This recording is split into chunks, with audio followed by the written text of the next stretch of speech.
নমস্কার, আমি সুকান্ত শাস্ত্রী। আমার ইউটিউব চ্যানেল সুকান্ত শাস্ত্রীতে আপনাদের সকলকে জানাই স্বাগতম। আমার আজকের গবেষণার বিষয় শনিবার 27শে ফেব্রুয়ারি সকাল 6:55 সব সমস্যার মুক্তি। মাঘী পূর্ণিমার বিশেষ টোটকা কাজ হবে 100%। হ্যাঁ, ঠিকই ধরেছেন। আজকের এই ভিডিওয় আমি 100% গ্যারেন্টিযুক্ত এমন কিছু টোটকার কথা জানাবো যা আপনারা শনিবার 27শে ফেব্রুয়ারি মাঘী পূর্ণিমার পুণ্য লগ্নে গঙ্গায় স্নান করার পর, অর্থাৎ আপনার বাড়িতে গঙ্গা জল মেশানো জলে স্নান করার পর সকালে 6:55 এই কাজ করতে পারলে সব সমস্যার মুক্তি পাবেন। তার আগে বলি, আমার এই ইউটিউব চ্যানেলটিকে অবশ্যই সাবস্ক্রাইব করুন, পাশে থাকা বেল আইকনটি অবশ্যই প্রেস করুন, যাতে এই যে ধরনের ভিডিওগুলো আমি আপলোড করছি তার নোটিফিকেশান প্রথম আপনাদের কাছে গিয়ে পৌঁছায়। আসুন এবার আমি বিস্তারিত ফলাদেশের মধ্যে প্রবেশ করি। আবার আজকের গবেষণার বিষয় মাঘী পূর্ণিমা 2021। আপনারা প্রশ্ন করতেই পারেন 2021-এ কবে মাঘী পূর্ণিমা? মাঘী পূর্ণিমা 2021 26শে ফেব্রুয়ারি শুক্রবার বিকাল 3:49 থেকে শনিবার দুপুর 1:46 পর্যন্ত মাঘী পূর্ণিমা। সুতরাং শুক্রবার এবং শনিবার 2 দিন জুড়ে মাঘী পূর্ণিমা অনুষ্ঠিত হবে। মাঘী পূর্ণিমা অতি পবিত্র পূর্ণিমা। এই দিন ভগবান শ্রী বিষ্ণু অবশ্যই গঙ্গায় স্নানের উদ্দেশ্যে আসেন। এই দিন ভগবান গৌতম বুদ্ধ তার মহাপরিনির্বাণ অর্থাৎ মৃত্যুর উল্লেখ করেছিলেন। এই দিন অতি পবিত্র দান তিথি। যুগ যুগ ধরে এই দিন অবশ্যই বিভিন্ন ধর্মের মানুষ, অর্থাৎ শুধু হিন্দু নয়, বৌদ্ধরাও এই শুভ তিথিকে পবিত্র ভরে পালন করে থাকে। তাই বর্তমান বছরে শুক্রবার 26শে ফেব্রুয়ারি বিকাল 3:49 থেকে 27শে ফেব্রুয়ারি শনিবার দুপুর 1:46 পর্যন্ত অতি পবিত্র সময়। এই সময় বিশেষ কিছু টোটকা আছে যে টোটকা করতে পারলে জীবনের সব সমস্যা থেকে আপনি মুক্তি পেতে পারেন। আসুন আর দেরি না করে আমরা জেনে নিই কী সেই টোটকা যা করতে পারলে অবশ্যই আপনারা নানাভাবে উপকৃত হবেন। প্রথমে মনে রাখতে হবে, আমি যে টোটকাটির কথা বলছি বা যে টোটকাগুলির কথা বলছি এগুলি শুক্রবারের জন্য নয়, এগুলি শনিবার সকালে স্নানের পরই করতে হবে। প্রথমে আপনাকে অবশ্যই মনে রাখতে হবে, যেহেতু এই পবিত্র তিথিতে স্বয়ং ভগবান শ্রীবিষ্ণু গঙ্গায় স্নানের উদ্দেশ্যে আসেন, তাই আপনি চেষ্টা করবেন শনিবার সকালে গঙ্গায় স্নান করা। কিন্তু কাজের জন্যে বা গঙ্গা আপনার বাড়ি থেকে বহু দূরে যদি হয়, তাহলে অবশ্যই আপনি সকালে যখন স্নান করবেন আপনি আপনার জলে, অর্থাৎ যে জলে স্নান করছেন, কিছুটা গঙ্গা জল মিশিয়ে স্নান করুন, তাতেও সমান পুণ্য আপনি লাভ করবেন।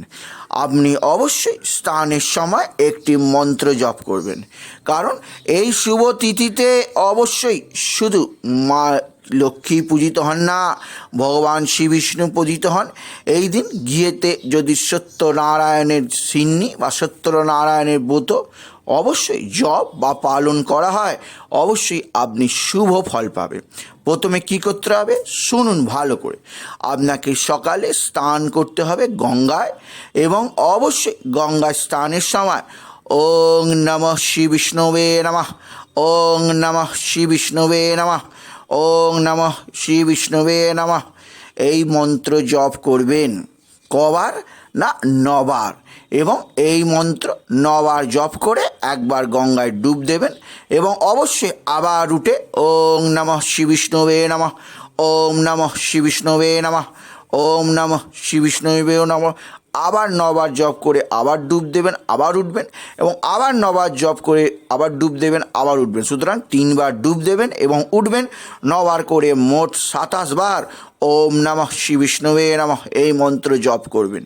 যদি ঘরে স্নান করেন তাহলে একইভাবে 3টে মগ জল মাথায় ঢালার সময় 9 বার করে জপ করবেন এই পবিত্র মন্ত্র। এরপরে অবশ্যই আপনি যদি গঙ্গায় স্নান করেন তাহলে গরিব দুঃখী মানুষের মধ্যে দান করবেন। ঘর থেকে আপনি অবশ্যই পরমান্ন অর্থাৎ আপনি পায়েস রান্না করে নিতে পারেন, খিচুড়ি রান্না করে নিয়ে যেতে পারেন এবং অবশ্যই নানা ধরনের মিষ্টান্ন নিয়ে যেতেই পারেন। তাতে অবশ্যই আপনার পুণ্যতা বাড়বে।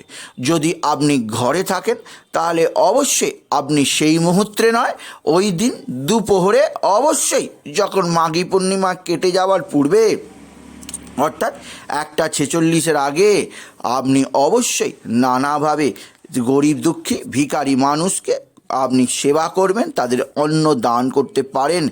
মনে রাখবেন ভাত নয়, মনে রাখবেন অন্ন আপনার নয়, মনে রাখবেন আপনি খিচুড়ি দান করতে পারেন, খাওয়াতে পারেন বা আপনি পায়েস খাওয়াতে পারেন।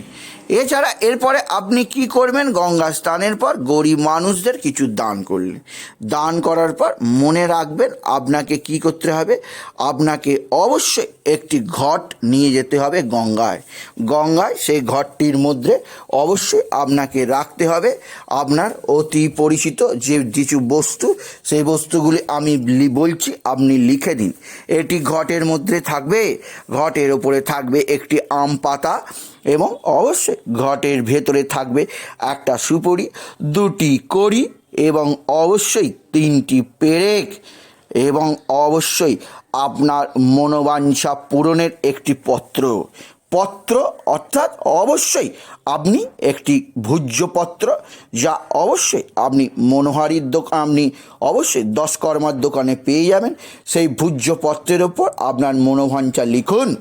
লিখে অবশ্যই এই পবিত্র তিথিতে গঙ্গায় ডুব মারবেন। ডুব মারার পর উঠে আপনি গরিব দুঃখে মানুষদের সমস্ত কিছু দান করুন এবং ওই যে ঘট আছে, ওই ঘটের ভেতরে অবশ্যই আমি যে বস্তুগুলো বললাম সেগুলো রাখবেন এবং যে পত্র বা ভূজ্য পাতা, ওই পত্রের মধ্যে আপনি যা 10 কর্মার দোকানে পেয়ে যাবেন, আপনার মনোবাঞ্ছা ছোট ছোট আকারে লিখে ঘরটির মধ্যে রাখুন এবং আম পাতা রাখুন এবং গঙ্গা থেকে কিছুটা মাটি এনে ওটি অবশ্যই বুঝিয়ে ফেলুন এবং ঘরটি বাড়িতে নিয়ে চলে আসুন এবং আপনার বাড়িতে যদি সত্যনারায়ণের পূজা হয় এই পবিত্র তিথিতে, ওই ঘরটি অবশ্যই পূজা করিয়ে নিন এবং অবশ্যই ওই ঘরটি আপনি রেখে দিন।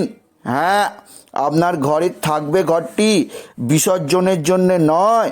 যে ঘটে অবশ্যই সুপারি, যে ঘটে অবশ্যই কড়ি, যে ঘটে অবশ্যই রয়েছে 3টি পেরেক, এগুলি অবশ্যই আপনি রেখে দিন। রেখে দেওয়ার পরে ঘরটি অবশ্যই গঙ্গা মাটি দিয়ে বন্ধ করে আনবেন এবং ওপরে যেন অবশ্যই আম পাতা থাকে, আপনি পূজা করে নিন। এইভাবে পত্র পূজা করে যাবেন এবং মাঘী পূর্ণিমার পর থেকে শুভ মহাশিবরাত্রিতে যখন গঙ্গায় স্নানের উদ্দেশ্যে যাবেন, এই ঘরটি আপনি গঙ্গায় অবশ্যই ভাসিয়ে দেবেন। 100% আপনার সব সমস্যা মুক্তি হবে। আপনি মনে রাখবেন আপনার সমস্যাগুলি এবং আপনার মনের ইচ্ছা সবই ওই ভূজ্যপত্রে লিখে দেবেন। আপনি আমার কাছে প্রশ্ন করতেই পারেন, ভূজ্যপত্র যদি না থাকে, আপনার ওখানে যদি 10 কর্মার দোকান না থাকে, তাহলে আপনি কি করবেন? আমি বলবো তাহলে অবশ্যই আপনারা মনে রাখবেন, আম পাতা, যে আম পাতাটি নিচ্ছেন সেই আম পাতার গায়ে আলতা দিয়ে অবশ্যই একটি আপনার বেলের ডাঁটা দিয়ে আপনি ছুঁচ করে ছুলে পেনের মতো করে ওই আম পাতার গায়েও আপনার মনোবাঞ্ছা লিখে দিতে পারেন। লিখে দিয়ে অবশ্যই মাটি দিয়ে মুখটি বন্ধ করে রেখে দেবেন এবং মহাশিবরাত্রির পুণ্যতিথিতে ওই ঘরটিকে অবশ্যই মা গঙ্গার বুকে নিক্ষেপ করবেন বা ভাসিয়ে দেবেন। এইটুকুই আপনার কাজ। এবার আপনি আবার প্রশ্ন করতে পারেন, আপনার বাড়ির নিকটে গঙ্গা নেই। আমি বলবো এই কাজটি আপনি কোনো প্রতিষ্ঠিত পুকুরে করতে পারেন, প্রতিষ্ঠিত সরোবরে করতে পারেন, এমনকি প্রতিষ্ঠিত কোনো খালে বিলেও করতে পারেন। মোট কথা সেই স্থানটি যেন পবিত্র হয়, গঙ্গায় করতে হবে, এর কোনো মানে নেই। সুতরাং আজকের এই ভিডিওয় আমি মাঘী পূর্ণিমার বিশেষ এক টোটকার কথা বললাম, যে টোটকা আপনি করতে পারলে এই শুভ তিথিতে সব সমস্যার মুক্তি ঘটিয়ে আগামী দিনে সুস্থ সবল এবং অবশ্যই নির্ঝঞ্ঝাট মুক্ত জীবনযাপন করতে অবশ্যই পারবেন। তাই বলি, যদি ভিডিও ভালো লাগে অবশ্যই বন্ধুদের মধ্যে শেয়ার করে দেবেন। আপনি কিছু কমেন্ট অবশ্যই করবেন এবং ছোট্ট করে একটি লাইক দেবেন। এবং আবার বলি, আমার ইউটিউব চ্যানেলটিকে অবশ্যই সাবস্ক্রাইব করুন, পাশে থাকা বেল আইকনটি অবশ্যই প্রেস করুন, যাতে এই ধরনের ভিডিওগুলো আমি আপলোড করছি তার নোটিফিকেশান প্রথম আপনার কাছে গিয়ে পৌঁছায়। এটুকু জানি আমি রিসার্চ করলাম। নমস্কার, ধন্যবাদ।